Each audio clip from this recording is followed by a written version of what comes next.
पाहिजे.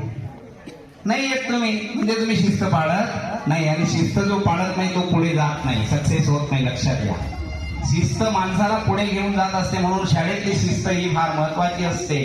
तुमच्या जीवनामध्ये जर तुम्हाला शिस्त नसेल मित्रांनो, तुम्हाला मी एक गोष्ट सांगतो माझ्या जीवनात घडलेली, म्हणजे तुमच्या लक्षात येईल.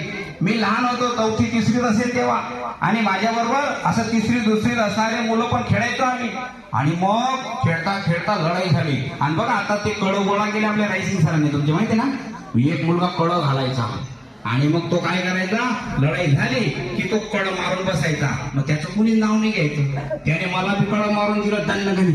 मग मी काय केलं, उपटून उपटून मारला.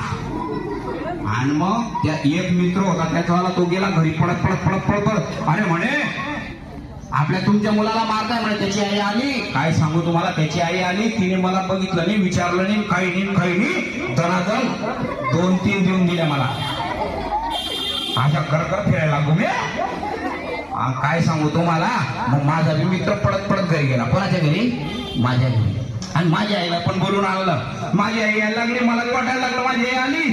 आता माझी आई गेले जवळ अनशिवाय नाही. माझी आई आली, माझ्या आईने काय केलं, मलाच पकडलं दडदड हाणलं.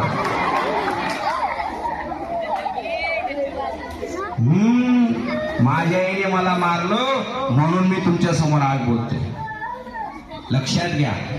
म्हणून आपले आई वडील जे बोलतात, गुरुजी जे बोलतात, तुम्हाला वाटतं तुम्हाला टॉर्चर केलं जातं, बोललं जातं. नाही मित्रांनो, तुम्हाला शिस्त लागावी, तुम्ही पुढे जावे, तुम्ही सक्सेस व्हावे, म्हणून आमचा प्रयत्न असतो, आई वडिलांचा प्रयत्न.